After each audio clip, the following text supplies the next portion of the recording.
Nandito po tayo sa aming chili farm, yung second area, second farm na. Oh, buhay po dito. Wala talaga yan. Hindi po yan tinamnan kasi wala nang sibling.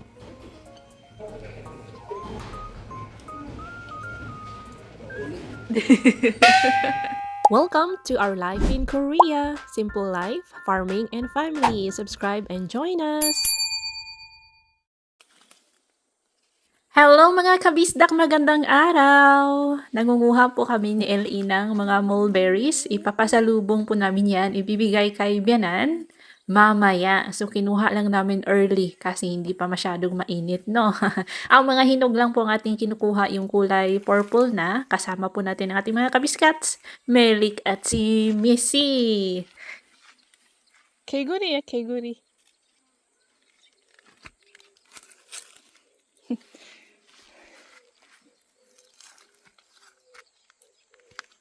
Keguri, udi gaji? So, Ay, aba, itong si LE, hindi na po natatakot sa mga palaka. Dati po, natatakot, tumatakbo yan palayo kapag may palakang nakikita. Pero ngayon, inaano na niya.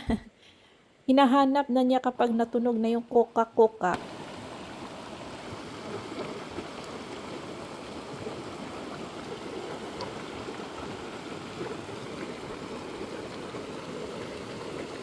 Dala-dala ko po ang gawaang tote bag ni LE mga kabisdak 2 years ago. Ayan, buhay na buhay pa at malinis pa kasi nilabhan ko yan. Before kami pumunta sa bahay ni Benan ay namasyal muna kami sa tabing ilog. At may nakita po kaming dalawang ajushi dito na nangingisda. Pagka sarap-sarap naman ang buhay nila mga kabisdak, ganyan po ang dream ko kapag matanda na may edad, nag-retire na, ay ganyan lang, nature trip, mangisda, mag-farming, o diba? Napaka-peaceful po ng buhay probinsya mga kabisdak. So kami lang pong dalawa ni LE kasi may pasok arong Sabado po ito. May pasok ang ating tatlong ACE workers na sa watermelon farm pa rin sila at si DE naman po ay may pasok din sa aming farm. Kaninang umaga ay nag-set up si DE sa water sprinkler kasi hindi na ulan guys. Di ba nagtanim tayo ng sesame plants nung isang araw. Hindi pa inuulan so natatakot kami baka mamatay yung mga sesame kaya nilagyan na ng sprinkler at yung iba na hindi abot sa sprinkler ay manual talaga na watering. Opo, medyo matrabaho yung pag-manual na watering. Kawawa si DE, pero ganyan man ang buhay, no? No work, no pain, no gain. Ganun. Kapag walang tiyaga, walang nilaga, hindi pwede ang patamad-tamad dito sa bukid, mga kabisdak.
Ipon jongonin.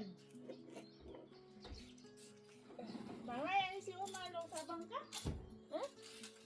Tabang jongo, mahayay si Umal.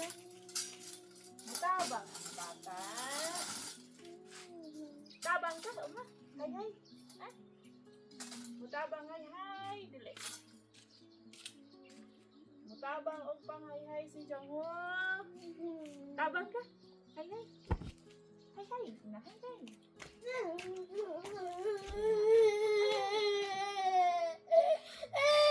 Away ko rin. 또 가고 싶어? 또 가고 싶어요. 어이구, 또 가고 싶구나.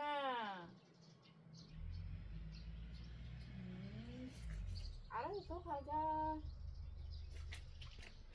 또 가자. Mahal pa man si Uma. Okay? Okay. Okay. Very good. Okay. Laba day ko po ang Sabado mga kabisdak. Actually, Friday night, nilalabhan ko na yan, winawashing ko na yan. And then Saturday morning, hinahang ko na dito sa clothesline sa labas po ng ating bahay. Tuwing summer, sa labas na po tayo nagsasampay ng mga nilabhang damit. And then itong si LE, di ba kanina pumunta kami sa Sapa. Yun po ang isa sa mga paboritong galaan ni LE kapag naga-nature trip kami doon sa may Sapa na yun. Maganda kasi ang view doon. At gusto pa niyang maglaro at magtambay doon. Kaso sabi ko, pumunta na tayo sa bahay ni Benan. 'Di ba magkapit-bahay lang man kami ni Benan. Sinadya talaga namin yung Sapa na yun. Medyo malayo-layo po yun sa bahay namin. So sabi ko sa kanya, mamaya after lunch, pupunta kami ulit sa may Sapa, which is nagkalma naman siya. Very good na po si LA ngayon, nakakaintindi na. So yung tantrums niya is hindi na masyadong mahaba unlike nung bata pa siya. Tingnan niyo po ang ating spearmint, iba talaga ang tubo kapag sa paso mo itanim at sa lupa, no, mas mataba po kapag sa lupa itatanim ang mga halaman. And ito yung mga last na tulingan natin. Salamat po sa nag-suggest, nagbigay ng tips na dapat palang tanggalin ang buntot ng tulingan kasi may lason. Thank you so much, Sis Teres and mga kabisdak. So ito po ang last batch natin, piniprito ko po dahil ito ang paborito ng mga tatlong itlog. Prito, hindi sila masyado sa paksiw. Prito po ang kanilang gusto. I-share ko lang sa inyo mga kabisdak no, sa ating mga mamis dyan, mga nanay na mahilig magluto, dapat pala mas maganda po magprito sa labas. Kasi alam nyo po, itong usok galing sa piniprito nating mantika ay hindi po yan maganda sa ating kalusugan. Isa po yan sa causes ng lung cancer. Kung, di ba, nagtataka kayo, may mga babae, mga nanay na lung cancer kahit wala nang naninigarilyo sa bahay. Walang ganun ba? Pero ito pala ang isa sa mga cause, sabi ni DE mga kabista. Kaya kung hindi maiiwasang magprito sa loob, dapat open yung mga bintana, exhaust fan, or yung pinto para makalabas po yung amoy ng usok galing sa mantika, nasusunog na mantika. So, mas mainam kung pwede kayong magluto sa labas na lang kayo magluto mga kabistak para yung usok is mabilis po siyang maalis. Mas maganda kung hindi na po tayo gumamit ng mantika or hindi na tayo mag-fry mga kabistak. Alam niyo po, ang mga Koreans, hindi po sila masyadong mahilig sa pritong mga pagkain. Yes po, yan ang napansin ko mga kabistak, lalo na itong si Bianan.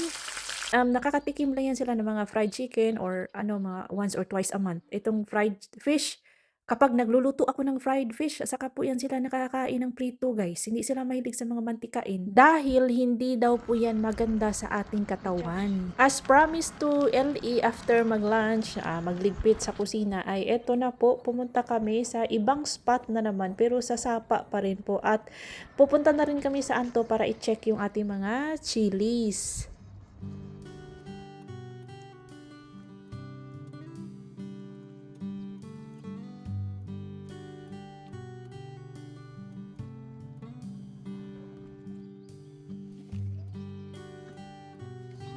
Request po ni Ma'am Garcia Luisa, close-up look daw ng chestnut tree. Chestnut flowers po, ng mga flowers ng chestnut tree. Iyan siya guys. At kakaiba po ang amoy ng bulaklak nila. Sa mga nakaamoy na, paki-comment. Hindi ko na lang i-mention kasi something, basta alam nyo na yun. Paki-comment na lang. Nandito po tayo sa aming chili farm, yung second farm natin, yung sa mga hunggutsu, mga red chilies, 'di ba? Nag-seedling tayo dito 2 weeks ago. Binisita ko mga kabisdak para i-check kung nabuhay ba or ano ang sitwasyon ng mga chilies natin dito. And And I'm so happy kasi 90% sa kanila po ay buhay.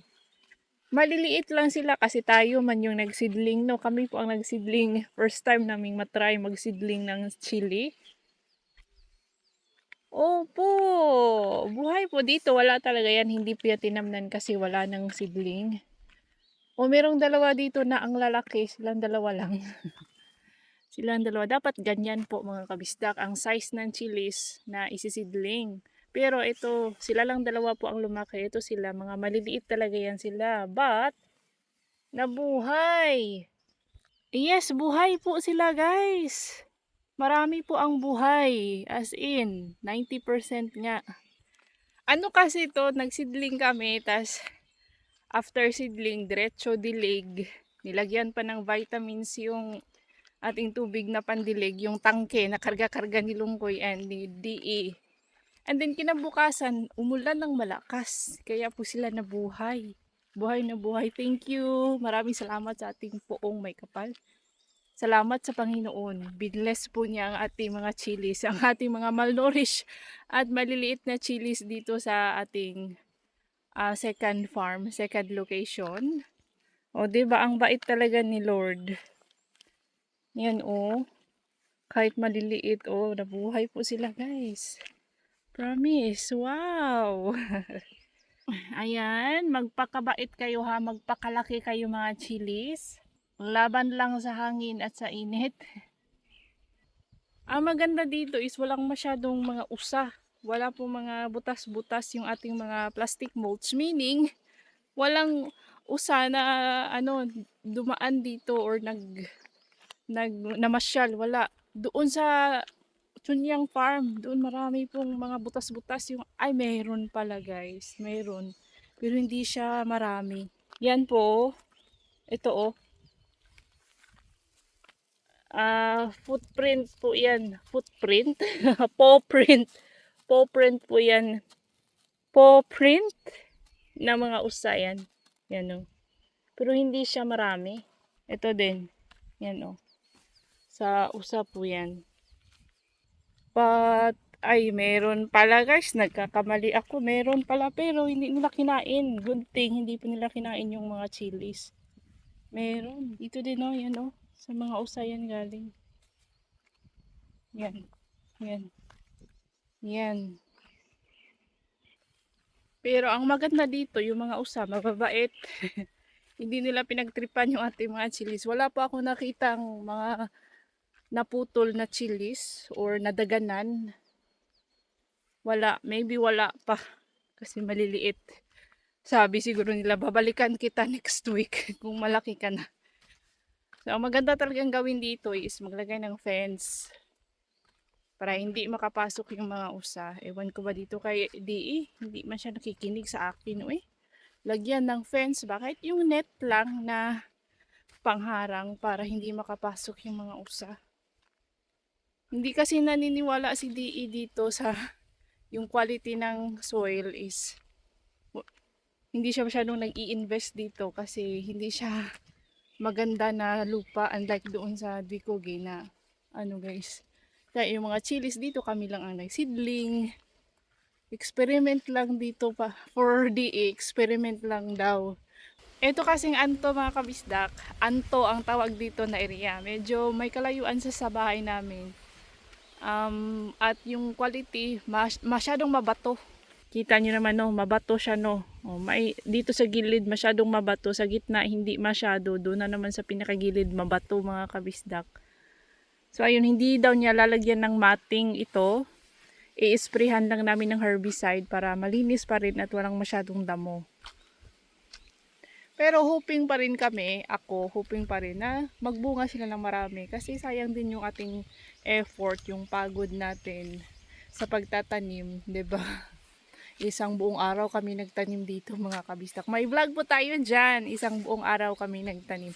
2,000 pieces po na chilis itong aming tinanim dito sa Anto.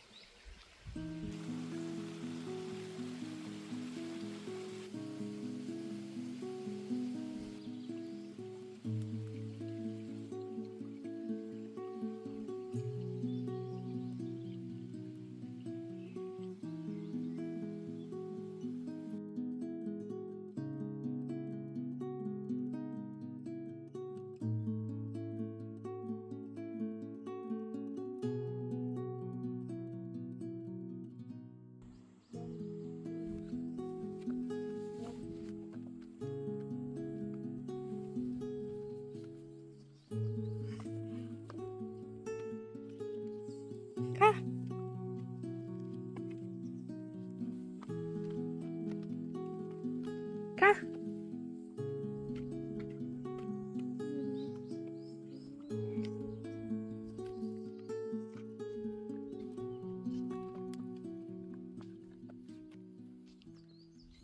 Bukas po ay ilalatag na namin yung swimming pool ni LA tuwing summer. May swimming pool yan siya. Bukas pa kasi maghanap kami ng plywood. Dito natin siya ilalatag kasi malapit lang po sa hose ng tubig. Pero need natin ng plywood kasi may mga bato-bato dito mga kabisdak. Ayan, sabi ko kay DE, ano to, tingnan nyo guys ha. It's weird. Akala ko ito lahat is apple tree. Hindi pala. Look, wait. Yung apple tree natin, ito lang siya. Ito. Etong nakatabi, nakadikit sa kanya. Hindi po yan apple tree. Ito sila, hindi yan apple tree. Itong kanyang bunga, I don't know. Ano to? Kapag nahinog siya guys, namula-pula, pero hindi nila kinakain. Yung dahon niya is, para din siyang, yung dahon niya may similarity kunti sa apple.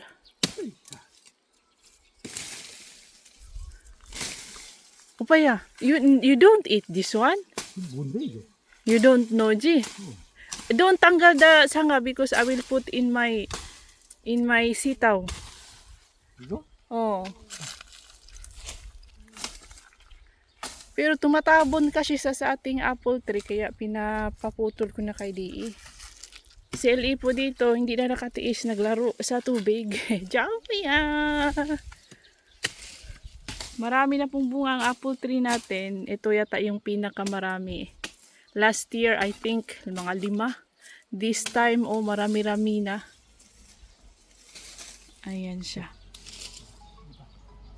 May tumatawa kay DE. I think that's Tokyo Osaka boy. Nuga? 왜 그러는 거야 도대체? 정우야, 재밌어요?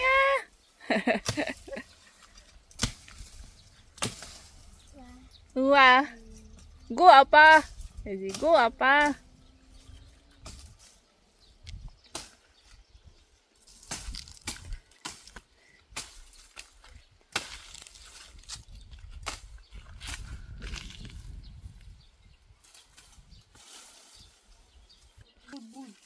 That's apple잖아. 바람이구만 여기. 아, 뭘 말하미냐? You cut accidentally, 그지? 왜 그래? They were very excited about the apple fruit, gudong. 여기 많잖아. That's kulang. 뭘 뿌라는 게 없고. 아, 왜 그래, 너는? 아우 바람이라고. 근데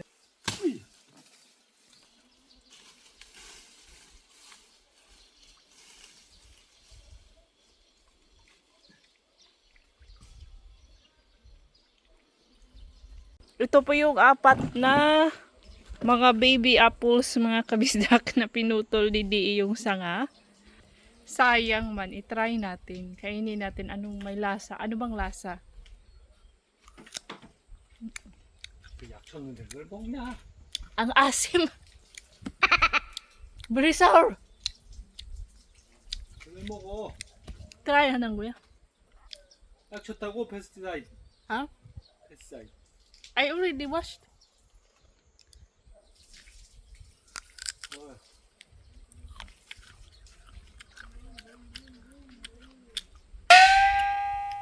Mapakla na maasim.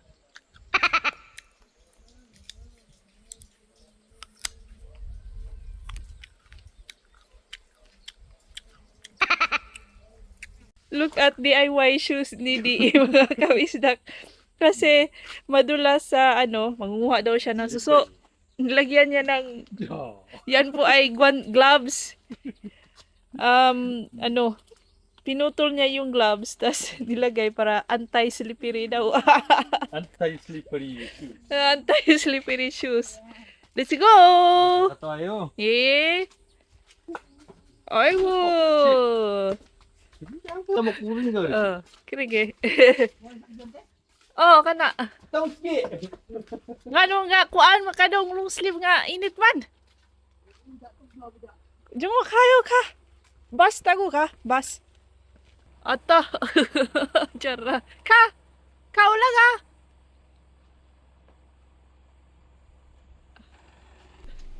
Tanawa na yung paadong. Grabe. Ikaw may kinamak ang paadong. Balag dako sa kanti.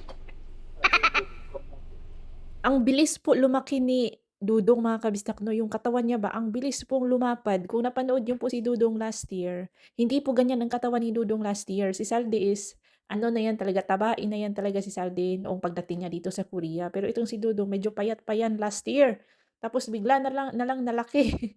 Ito ding si Lungkoy, payat din yan mga kabisdak 2 years ago. Last year, hindi po siya bumalik. Sa Pinas na po yan siya nagkatyan at lumaki. Lumaki yung katawan. At sabi ko sa kanila, may videokihan dito, yung Norebang. Sabi ni Dudong, gusto niya yung may videokihan na may chicks daw. Maghahanap daw ako ng videokihan na may chicks kasi gusto niyang matry. Sus, Ginoo ka, lingas naong ni Dudong. Sabi ko next time na kapag kasama natin si DE. Pero joke lang yun mga kabisda kasi bad. Pero kapag mag-insist itong si Dudong, binata man si Dudong, walang problema. Pero itong dalawa, hindi na talaga yan pwede kasi may mga asawa naman itong si Longkoy at si Salde, guys. So naghahanap pala kami ng sulbing kasi di ba sinabi ko last time, nadadalhin ko po sila sa sulbing. Ang sulbing po ay yung parang halo-halo, equivalent ng halo-halo natin dyan sa Pinas. Yung dessert na halo-halo. May halo-halo din dito sa Korea. Itong sulbing, famous na halo-halo restaurant, something ganon. Pagkapunta namin doon, guys, pagkapasok namin, ay dami mang tao kasi weekend. So sabi ko, pupunta tayo, maghahanap tayo ng iba na pwede natin kainan ng halo-halo.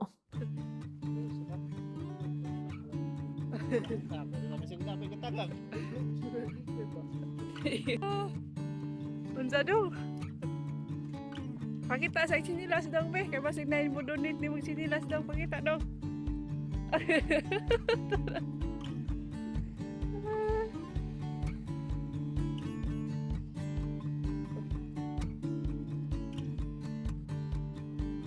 Nainera sa mga evento.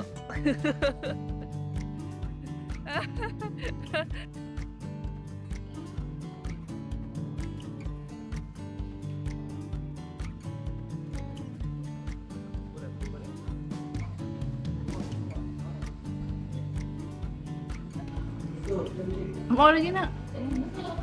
Ne.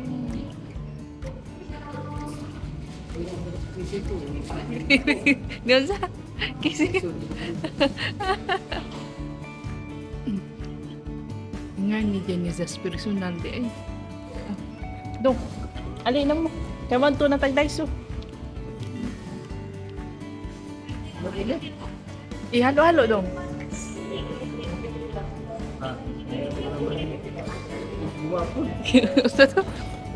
Nakapadjas na ano. Halo-halo wa. Kini po sa halo-halo san. Ihalo. So, ayos na. Halo. Mo lagi ko. Ayos na. Unsa man dong? Ikaw ko yun, sama ko yun.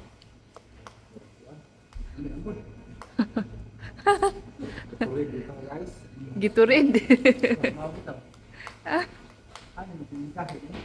Saging bagi binungugan dia.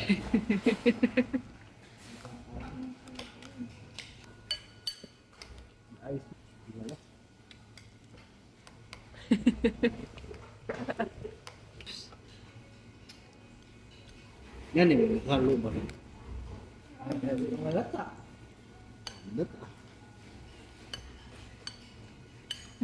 Ora maglapok. Wala lagi ko ng kuha mo ito. Abo. Paig ko.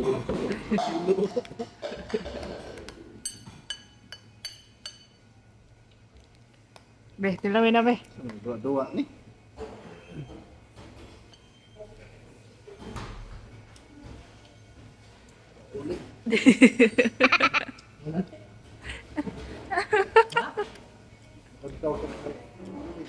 Ulit.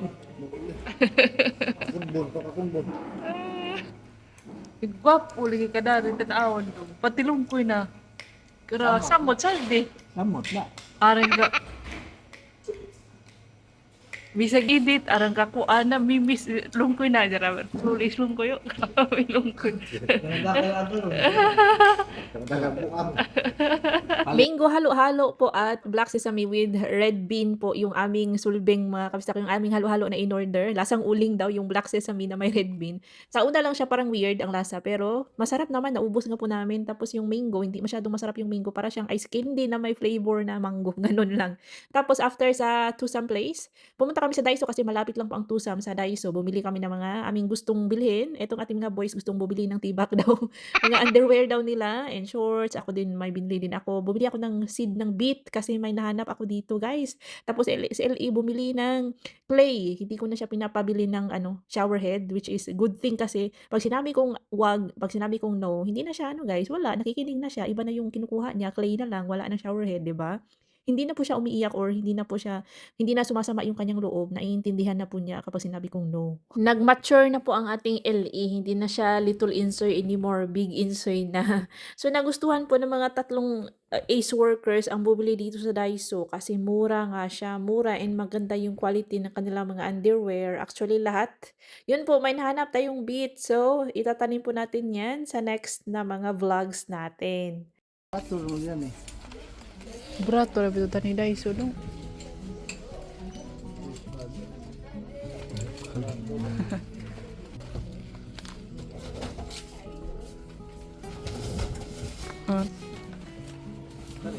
Ngano nakatawa mo? Wapit ka igbuan siya. Wa ma mamingog yes siguro. Inga na mo tungkol sa naman dito. Iya, isusud sa dong. Dam budlanan. Sud ni. Biti ka ron. Sapwa nga dong, mako ana dong. Wato mo grocery? Jongo, kaja, ana ro. Kadya. Sapwa nga. Oho, sapwa nga kay mabutbut. Punon man. Ligon pas injong gugma dong.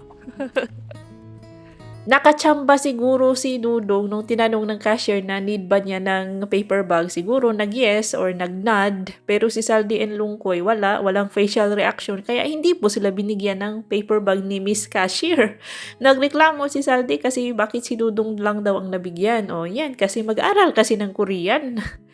Kapag guys, ganito nasa grocery kami or nasa Daiso, hinayaan ko po sila na lang sa pagpili, pati sa cashier para independent na sila guys. Kaya na nilang pumunta dito sa bayan na wala ako, na hindi ako kasama.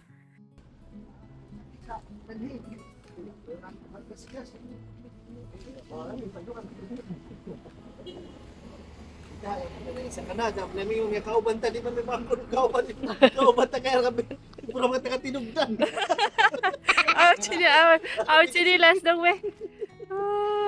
Kauban di kauban na. Sa nila sila yung mata. Ay, suta lagi lo. Des kaya kan ra sa tulod. Dali mo ha. Iko suta mo dali. Suta na kana mo. Suta na ba siya? Pangadyo. Ibu tahu receipt ko ba? Ilang mana dan dapat utang. Oh, pwede ba sila utang? Hindi nang hingi ng paper bag si Dudong, so wala pong mapaglagyan dito sa luma niyang tsinelas. Dapat na niyang isuot itong bago kasi butas na nga yung lumang tsinelas mga kabistak. So yan lang po ang aming kaganapan, yan po ang aming ginawa sa bayan, and then uuwi na po kami sa aming bahay. So tinuruan ko sila paano babasahin, paanong bus number ang para sa aming barangay mga kabistak. So ito barangay Bangsan, number 30 na bus.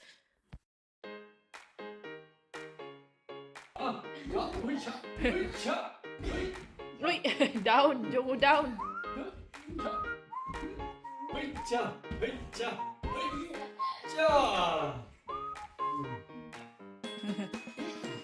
Tuh.